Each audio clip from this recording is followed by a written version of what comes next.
UP के बांदा में किसान पंचायत का आयोजन हुआ, जिसमें डीएम एसपी के कार्यालय का घेराव करेंगे। जिसके बाद किसान यूनियन के राष्ट्रीय अध्यक्ष ने ये ऐलान किया। चप्पे चप्पे पे पुलिस प्रशासन मुस्तैद रही व कई स्थानों में बैरिकेडिंग भी लगाई गई। किसानों ने सरकार विरोधी व धरती माता की जय हो के जमकर नारे लगाए। इस बीच कई क्षेत्रों से आए किसान नेता अशोक लाल तिराहे पर पहुंचे।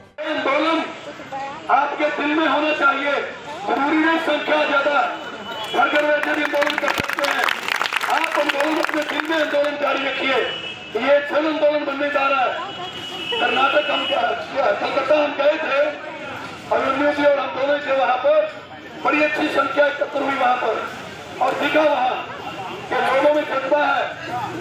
बिहार में जाएंगे, उड़ीसा में जाएंगे, कर्नाटक में जाएंगे, सभी स्टेटों में जाएंगे और ये जो बीजेपी है, इसकी ये सरकार है सेंटर में, यहाँ पर जो भी की सरकार है, ये सरकारों को भगाना है। थोड़ा समय है भाई, थोड़ा ही समय है, इसको भगाना है। जी, आज आप बांदा आए हैं, किन मांगों को लेकर के प्रदर्शन है और किसानों के बारे में क्या कहेंगे आप लोग? देखिए, मांगे तो हमारी 7 महीने से चल रही है। हमारा आंदोलन 7 महीने से चल रहा है। 4 महीने पंजाब में चला, 3.5 महीने अब दिल्ली में सभी बॉर्डर पर बैठे हैं। तो ये आंदोलन तीनों कृषि कानूनों को लेकर और एमएसपी पे लिखित में गारंटी कानून चाहिए। तो ये हमारी मांगे हैं। स्वामीनाथन रिपोर्ट लागू की जाए तो C2+50 के साथ हमको कीमत तय करके दी जाए। जो हमारी मांगे हमने उनको लिखकर दी हुई है, तो उन्हीं मांगों पे हमारा आंदोलन चल रहा है। उसी के लिए आज यहाँ पर आए बांदा में। तो रोज जाते हैं, सभी साथी हमारे जाते हैं, तो जगह जगह जा रहे हैं, पूरे देश में हर स्टेट में जा रहे हैं, ताकि ये जो बीजेपी सरकार है, बीजेपी पार्टी है, इसका चेहरा नंगा किया जाए। जिनका दोगला चेहरा है, लोगों को धर्म के नाम पे लड़ाते हैं, हिंदू को सिख से लड़ाते हैं, हिंदू को मुसलमान से लड़ाते हैं, हिंदू को ईसाई से लड़ाते हैं। इन्होंने एक काम पकड़ रखा है कि जाति धर्म के नाम पे बांटो और राज करो। तो ये अब किसान अपनी मांगे तो मांगेगा इनसे कि हमारी मांगे पूरी करो, लेकिन लोगों को जगाएगा भी कि अब जाति के नाम पे, धर्म के नाम पे कहीं बंटवारा नहीं करना। आज वो नारा सच्चा कर दिखाओ, हिंदू मुस्लिम सिख ईसाई चारों भाई भाई, ऐसा नारा जो है ये आंदोलन अभी उसको सत्य करके दिखाएगा। बांदा से केकेडी न्यूज संवाददाता पूरन राय की रिपोर्ट। सिद्धार्थनगर के डुमरियागंज थाना क्षेत्र के इटवा बस्ती मार्ग पर राप्ती नदी के किनारे स्थित पुलिस सहायता केंद्र दर्शकों से जीर्ण शीर्ण अवस्था में पड़ा हुआ था। डुमरियागंज थाना अध्यक्ष केडी सिंह की पहल से जर्जर पुलिस सहायता केंद्र का मरम्मत कार्य पूरे कराने के बाद डुमरियागंज विधायक राघवेंद्र प्रताप सिंह ने पंडित के द्वारा मंत्रोच्चार के साथ राप्ती सेतु पुलिस सहायता केंद्र का फीता काटकर शुभारंभ किया। इस दौरान डुमरियागंज थाना अध्यक्ष केडी सिंह और पुलिस के जवान सहित आम जनता वहाँ मौजूद रही। और इसलिए कि यहाँ पे अब पर्यटन के दृष्टिकोण से ये राप्ती तट का स्थल डुमरियागंज का काफ़ी महत्वपूर्ण होता जा रहा है। एक तरफ छठ स्थल, एक तरफ राप्ती तट, दूसरे तरफ अंत्येष्टि स्थल, उधर गौशाला, आने बगल में जो है भगवान परशुराम वाटिका। तो यहाँ पे पुलिस बूथ की आवश्यकता थी कि महिलाएं, बच्चियाँ बड़े पैमाने पर शाम को टहलने आती हैं। सुरक्षा के दृष्टिकोण से ये राप्ती सेतु का पुलिस बूथ काफ़ी महत्वपूर्ण है। आज इसका शुभारंभ किया गया। अब यहाँ पे कुछ पुलिसकर्मी परमानेंट बैठेंगे, जिससे कि इस राप्ती तट पर कोई घटना दुर्घटना न हो। सिद्धार्थनगर से पवन जायसवाल की रिपोर्ट। वहीं दूसरी तरफ जनपद सिद्धार्थनगर में आरक्षण को लेकर एक लापरवाही का मामला सामने आया है। जिले के लोडन ब्लॉक के अंतर्गत ग्राम पंचायत ठोठरी में जहां क्षेत्र पंचायत चुनाव में विभाग का एक अनोखा खेल सामने आया, जहां आरक्षण लागू करने में विभाग ने मनमानी की। ग्रामीणों का कहना है कि इस बार क्षेत्र पंचायत की जो सीट आरक्षित होनी थी, जानबूझकर विभाग ने बदल दी। इसके साथ ही आरक्षण की जो सूची विभाग ने जारी की थी, उसमें पंचायत ठोठरी अनारक्षित ही है। बाद में उसको बदलकर अनुसूचित जाति के लिए ही आरक्षित किया गया। ग्रामीणों का कहना है कि 2010 में ये सीट अनुसूचित था और 2015 में पिछड़ी जाति के लिए थी, तो अनुसूचित जाति की कैसे हो गई? विभाग ने जानबूझकर इस सीट को आरक्षित किया, जिस पर ग्रामीणों ने इसका विरोध किया और जिला पंचायत राज अधिकारी जिलाधिकारी से इस बात की शिकायत की है। क्या मामला है आपका आरक्षण को लेकर? हमारे यहाँ बीडीसी का पहले डीएम के आदेश द्वारा अनारक्षित किया गया, उसको अब अनुसूचित कर दिया गया। डीपीआरओ द्वारा पैसा लेके या मतलब व्यवहार में पैसा उसको अनारक्षित कर दिए। पहले हमारे पास लिंक है जिला अधिकारी के साथ हस्ताक्षर के साथ। तो क्या आपने वीडियो या रेडियो पंचायत से इस बारे में शिकायत की? हाँ, हमने गया, उन्होंने कहा कि कर्मांक के वजह से बदल जारी की वजह से ऐसा हुआ है। तो अब आप क्या चाहते हैं? अब इसका मैं बदलाव चाहता हूँ। इसके पहले 2010 में भी मतलब अनुसूचित था, 2015 में ओबीसी था, 2020-21 में मतलब इसको अनारक्षित होना चाहिए। ये आरक्षण को लेकर क्या मामला चल रहा है? आरक्षण को लेकर हमको ये तकलीफ दिया थे कि 2010 में 2010 में जो है वो हार्डियल सीट था, 2015 में ओबीसी हो गया और 2021 में आरक्षित था, उसको किसी कारणवश लोग दबाव में आके आरक्षित कर दिए। तो आपने इसकी शिकायत जो है वीडियो या रेडियो पंचायत से? रेडियो पंचायत से हम लोग की शिकायत की है तो बोले कि कुछ दबाव कारण हम लोग ऐसा कर दिए। तो आपने जिलाधिकारी से शिकायत किस बारे में? इसी बारे में हम शिकायत करने आए हैं। सिद्धार्थनगर से पवन जायसवाल की रिपोर्ट। तो वहीं जनपद सिद्धार्थनगर में आज अपनी ग्राम सभा में सपा के कर्मठ और युवा कार्यकर्ता इंजीनियर मोनू दुबे ने अपनी ग्राम सभा में एक प्रेस वार्ता की, जिसमें उन्होंने प्रदेश सरकार में चल रहे कार्य योजना और महंगाई को लेकर विशेष तौर पर चर्चा की। जिसके बाद उन्होंने सरकार की कार्यशैली पर कई सवालिया निशान खड़े किए। देश के साथ साथ पूरे देश की स्थिति बहुत खराब है। महंगाई अपनी चरम सीमा पर है। डीजल पेट्रोल का दाम लगातार बढ़ता जा रहा है, जिस पर सरकार का कोई नियंत्रण नहीं रह गया है। वो अपने मित्रों को, जो उनके उद्योगपति मित्र हैं, अडानी और अंबानी के लोग, चूँकि पहले से अंबानी ग्रुप पहले से ही पेट्रोल और डीजल केरोसिन में इन्वॉल्व था, अभी अडानी का भी एंट्री मोदी सरकार ने करा दिया और इस समय वो दोनों लोग मिल करके, अडानी अंबानी और ये तीसरे नरेंद्र मोदी जी के नेतृत्व में, यह केवल एक देश के गरीब किसानों के साथ लूट हो रही है। महंगाई पूरी तरह से चरम पर है।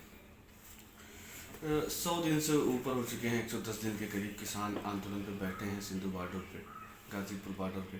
लेकिन सरकार 300 मौत किसानों की, 300 लोगों की मौत हो जाने के बावजूद भी इनको कुछ समझ में नहीं आ रहा है। इस पर कानून में कोई संशोधन नहीं है। सरकार अपनी तरफ अड़ी है और किसान अपनी तरफ अड़े हैं। किसानों के साथ तो पूरी तरह से सरकार अन्याय कर रही है लगातार। अब चूंकि उनको पंचायत चुनाव में, देखिए अभी पंचायत चुनाव नज़दीक है, तो किसानों को सम्मान निधि का एक छलावा बांटेंगे, भेजेंगे। लेकिन इस समय जो सिंधु बॉर्डर के किसान धरने पर बैठे हैं, वह किसानों की आने वाली पीढ़ी के भविष्य को लेकर के, जो ये तीनों कानून ला करके जो किसानों का भविष्य खराब करने के लिए मोदी सरकार ने जो तानाशाही दिखाने का काम किया है, उसको ठीक करने के लिए, बिल वापसी के लिए किसानों ने एक आंदोलन को छेड़ा है। जो आंदोलन धीरे धीरे पूरे देश का आंदोलन हो गया और आज उत्तर प्रदेश में आदरणीय अखिलेश यादव जी लगातार किसान आंदोलन कर रहे हैं। किसानों के समर्थन में हम समाजवादी पार्टी के लोग लगातार गिरफ्तारियां दे रहे हैं, लगातार धरना प्रदर्शन कर रहे हैं। अभी हमने ट्रैक्टर मार्च निकाला था और गिरफ्तारी दी थी सरकार के खिलाफ में। हम अभी भी सरकार से मांग करते हैं कि किसानों के मुद्दे पर आप एक सौतेला रवैया को त्याग करके अपनापन किसानों के साथ जो आप दिखावा करते हैं उसको जगजाहिर करिए और किसानों का ये जो काला कानून है इसको वापस लेने का काम करिए। सरकार बेटी बचाओ का नारा लगाती है, लेकिन इनके 6 साल के कार्यकाल के दौरान बेटी बचाओ नारा अभी तक सफल नहीं हुआ। बेटी बचाओ का नारा इनका पूरी तरह से फेल है। अभी आपने कुछ दिन पहले सुना है, ये माननीय मुख्यमंत्री के साथ में इन जो अस्पताल का मालिक था, वह मिल करके सरकार के साथ साझा होकर के उसने एक 3 साल की मासूम बच्ची खुशी का जिस तरह से उसका ऑपरेशन करके, ऑपरेशन का टाँका बगैर लगाए पैसे की डिमांड करने लगे परिवार के लोगों से और जबरन पैसा वसूली किया गया, बच्ची की जान चली गई। इस पर सरकार ने अभी तक कोई कार्रवाई नहीं की है, बल्कि सरकार उस अस्पताल के मालिक को, गुलाटी को बचाने का काम कर रही है, जो बेहद दुर्भाग्यपूर्ण है। सरकार पूरी तरह से फेल है। आने वाले दिनों में आदरणीय अखिलेश यादव जी उत्तर प्रदेश के मुख्यमंत्री होंगे। उत्तर प्रदेश में आदरणीय अखिलेश यादव जी की समाजवादी सरकार बनेगी और पुनः 2017 की तरह यह उत्तर प्रदेश विकास के रास्ते पर आएगा। एक्सप्रेसवे, हाईवे, मेट्रो, किसान का जो एक सम्मान होता था, जो MSP पे अच्छा दाम मिलता था, वो सब मिलेगा। 2022 में हम सरकार बनाएंगे। स्वास्थ्य मंत्री जलाधर जयप्रताप सिंह का कहना है कि जब हम सत्ता में आए, यूपी की सत्ता में जब हम आए तो हमारे पास 13 मेडिकल कॉलेज थे, हमको जो मिले थे विरासत में, आज 29 हैं। तो क्या यह दावा सही है? एक्चुअली ये दूसरे के काम का फीता काटना चाहते हैं। उत्तर प्रदेश में आपको भी पता है कि आदरणीय अखिलेश यादव जी ने कन्नौज में मेडिकल कॉलेज दिया, आदरणीय अखिलेश यादव जी ने आजमगढ़ में मेडिकल कॉलेज दिया, आदरणीय अखिलेश यादव जी ने बस्ती में मेडिकल कॉलेज दिया, आदरणीय अखिलेश यादव जी ने सिद्धार्थनगर को मेडिकल कॉलेज दिया, आदरणीय अखिलेश यादव जी ने बहराइच में मेडिकल कॉलेज दिया। आप हमारे नज़दीक के जिलों को देख लीजिए, यहाँ पे भी जो काम हुआ वो अखिलेश यादव जी का। एम्स की जमीन समाजवादी सरकार ने दी है। गोरखपुर मेट्रो का प्रस्ताव गोरखपुर, इलाहाबाद, कानपुर, लखनऊ और नोएडा, बनारस में ये अखिलेश यादव जी का किया हुआ है। फिर ये तो केवल फीता काट रहे हैं। अभी हमारे क्षेत्र में आप देख लीजिए, पूरे प्रदेश में 45 मॉडल महाविद्यालय बने थे, जो मॉडल महाविद्यालय जिसको कहा गया था, जिसमें विशेष सुविधाएं बालिकाओं के लिए था, बच्चियों के लिए था, उनको अच्छी फैसिलिटी, ऑनलाइन क्लासेस, ऑनलाइन परीक्षाएं, हॉस्टल्स की व्यवस्था, खाने पीने रहने की सारी व्यवस्थाएं थी। वो मॉडल महाविद्यालय एक बनाया गया था जो नए तरीके से था। कुछ विदेशी चीज़ों को देख करके कई अन्य शहरों से अखिलेश यादव जी जैसे कि लंदन और कैम्ब्रिज के माहौल को यहाँ लाने की कोशिश की है। वो मॉडल महाविद्यालय हमारे ब्लॉक में बना है, खैसराहा में बना है, जिसमें अभी तक कोई नियुक्ति नहीं कर पाई है सरकार, वहाँ क्लासें नहीं शुरू कर पाई है सरकार। 5 साल पहले वो बिल्डिंग बनके तैयार हो गई थी, बल्कि प्रधानमंत्री जी एक दिन फीता काटने के लिए ऑनलाइन वीडियो कॉन्फ्रेंसिंग करके उसका फीता जरूर काटे थे। ये दुर्भाग्यपूर्ण है। ITI हमारे नेता आदरणीय अखिलेश यादव जी ने दिया है, यहाँ विश्वविद्यालय आदरणीय अखिलेश यादव जी ने दिया है सिद्धार्थनगर में। ये तो दुर्भाग्य है कि ये केवल दूसरे के काम का फीता काटते हैं। योगी जी से कुछ नहीं हो पाएगा, उनका मंत्रिमंडल फेल है। हमारे स्वास्थ्य मंत्री जी, हमारे यहाँ 14 CSC हैं। 14 CSC में मेरे अपने विधानसभा की बात कर रहा हूँ, मुश्किल से 2-3 चालू हैं, बल्कि अपने जर्जर और मरी हुई व्यवस्था में दिन काट रहे हैं। मुझे लगता है आप कई PSC क्षेत्र हैं, यहाँ पे चले जाइए, CSC और PSC को आप देख लेंगे इस समय की स्थिति और पिछले 5 साल पहले की स्थिति में पता चल जाएगा।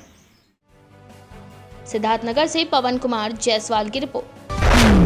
रामनगरी अयोध्या में एक सनसनीखेज वारदात सामने आई, जिसमें इलाज कराने गई महिला ने एक बाबा, दलाल और एम्बुलेंस कर्मियों पर दुष्कर्म का आरोप लगाया है। महिला का आरोप है कि चेकअप के बहाने उसे जिला चिकित्सालय के ड्रेसिंग रूम में ले जाकर दुष्कर्म की घटना को अंजाम दिया गया। वहीं इस पूरे घटनाक्रम को पहले छुपाने की कोशिश की गई और आखिरकार चारों आरोपियों के खिलाफ मुकदमा दर्ज कर लिया गया। मुकदमा दर्ज करते ही आरोपियों की तलाश शुरू कर दी गई और इस घटना की जाँच भी की जा रही है। हमको हार्ट का पेशेंट था, हम अयोध्या श्री राम हॉस्पिटल से रिफ़र किए, फैजाबाद डिस्ट्रिक्ट हॉस्पिटल आए, इमरजेंसी गए, इमरजेंसी में 4 इंजेक्शन लगा, कुछ दिमाग कुछ कंट्रोल नहीं। उसके बाद बोली तुम्हें हार्ट का प्रॉब्लम। हम कहा मैं वाइस बाथरूम से आएगा तो हार्ट का जांच होएगा। कहीं ठीक है, मैं बाथरूम गया, धीरे धीरे पीछे पीछे बाथरूम में गया, वहाँ से आया, मैंने कास्टिक लिया, हाथ धोया, उसका दरवाज़ा बंद कर लिया, मेरे सास ससुर को भगा के, और 4 लोग थे, जिसमें से 3 लोगों ने बलात्कार किया और 1 लोगों ने मुंह पकड़ा था, बोलने नहीं दिया। और कल शाम से वो ड्यूटी पर नहीं आया है, आएगा तो मैं पहचान लूँगी, वो नहीं आया। इसको लेकर आपने कहीं कोई शिकायत अभी तक नहीं की? इसको लेकर आपने कहीं कोई शिकायत अभी करी? इसको लेकर आपने कहीं कोई शिकायत करी है? शिकायत हुआ है थाने पर।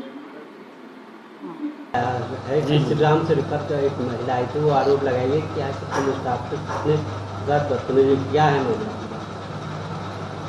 मेरे संज्ञान में अभी लाया गया है कि वो थोड़ा मानसिक रूप से स्वस्थ नहीं, क्योंकि उसकी सास और ससुर भी उसके साथ हैं।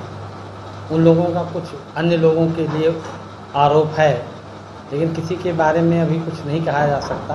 पुलिस विभाग को भी इसकी सूचना हो गई है, अगर उसके घर वाले कुछ इसमें FIR या कुछ सूचना कोई लिखित में आती है तो सम्यक कार्रवाई की जाएगी। महिला की कंडीशन क्या है उसकी? जी, उस महिला की कंडीशन क्या है? महिला की कंडीशन, उसको सांस फूलने की बीमारी है और उसको मेडिकल कॉलेज जो है अयोध्या भेज दिया गया। अयोध्या जनपद के सदर कोतवाली सिटी कोतवाली थाने में जगदीश पाठक जी ने एक तहरीर दी और उस तहरीर में उन्होंने यह आरोप लगाया कि उनकी बहू के साथ एक यहाँ साधु बाबा जिनका नाम बाबा हरिनारायण दास है, जो अयोध्या जी में रहते हैं, उन्होंने दुष्कर्म किया।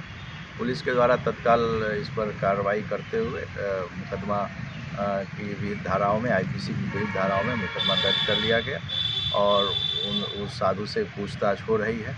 उनकी जो बहू है, मेडिकल में उनका चिकित्सकीय परीक्षण कराया जा रहा है यहाँ पर, और जो इसमें जो सुप्रीम कोर्ट के रूलिंग के हिसाब से जितनी भी जांच चिकित्सकीय होनी चाहिए उनकी जांच की जा रही है। उनका 161 का बयान लिया गया है, जिसमें कि उन्होंने जो अपना लिखित बयान दिया है उसमें, और जो उन्होंने अन्य लोगों को बयान दिया उसमें विरोधाभासी बयान है। जो उन्होंने लिखित बयान दिया, उन्होंने बाबा हरिनारायण दास के साथ आने की तो बात कही, लेकिन उन्होंने दुराचार की बात से इनकार किया बाबा हरिनारायण दास के साथ। लेकिन उनके परिवार के लोग, जो उनके ससुर जिन्होंने की मुकदमा दर्ज कराया, उन्होंने इसकी बात कही है। इन सभी पहलू की हम लोग गंभीरता से जांच कर रहे हैं। उनका मेडिकल करा दिया गया है और जो भी आईपीसी की धारा के अनुसार जो भी चीज़ें होंगी उसके हिसाब से पुलिस इन्वेस्टिगेशन कर रही है। KKD news bureau report. Jaunpur जिले के महाराजगंज क्षेत्र के सराय विभाग गांव में संगीत में रामकथा का समापन मानस कोकिला स्वाति शुक्ला के द्वारा भगवान रामकथा में राम और सीता विवाह का वर्णन किया गया। आयोजक चंद्रदत्त उपाध्याय और जगदीश उपाध्याय मौके पर मौजूद रहे। जी, मेरा नाम स्वाति शुक्ला है।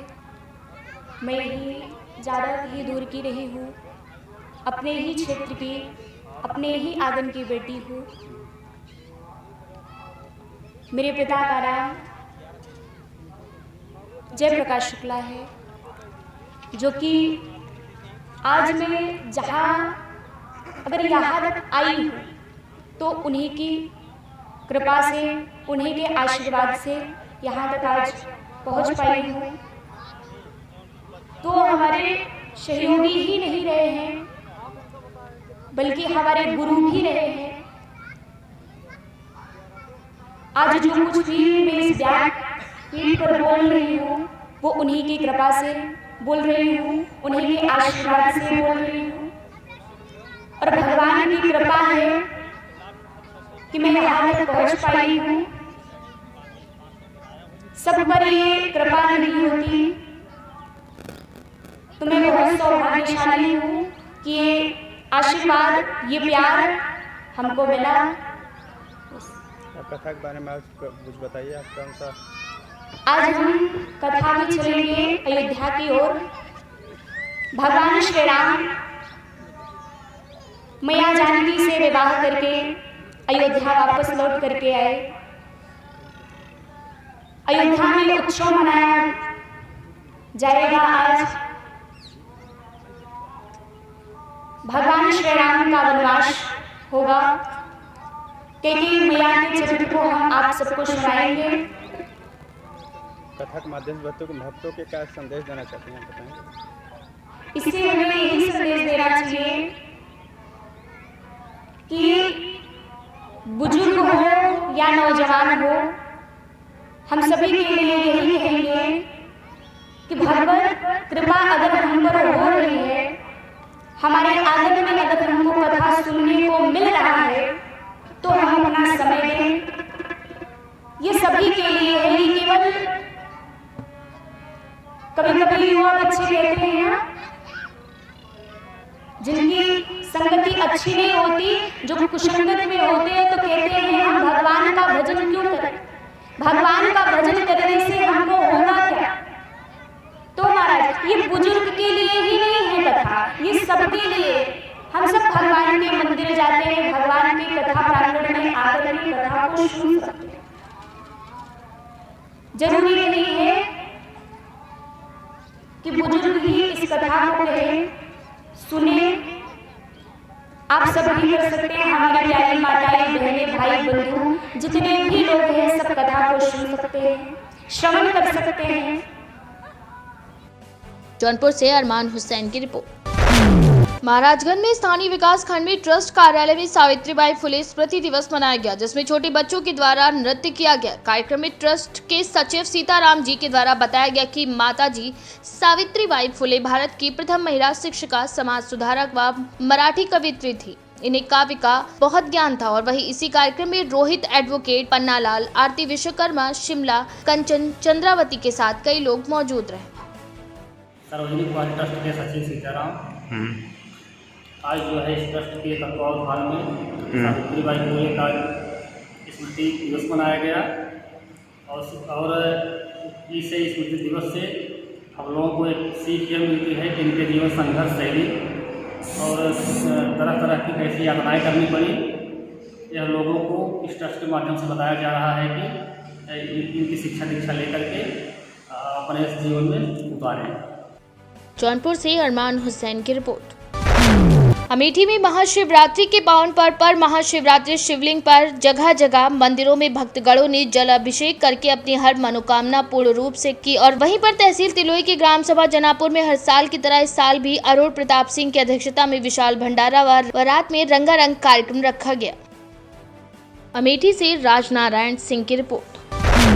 रामपुर के मिलक ग्राम कोरार में आखिरकार थाना मिलक की पुलिस हरकत में आई। होलिका दहन स्थल पर बने अवैध अतिक्रमण को 2 बुलडोजर ने 1 घंटे के अंदर प्रशासन के द्वारा ध्वस्त किया। ग्राम प्रधान मिथिलेश पांडे, प्रधानपति अशोक पांडे ने सर समाज का मान बढ़ाया व 5 साल के कार्यकाल में चौमुखी विकास कराया व होली के पर्व पर अतिक्रमण हटवाकर लोगों को हर्षोल्लास के साथ होली मनाने की बात कही।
आगे ले लो, आगे थोड़ा कर दो उधर।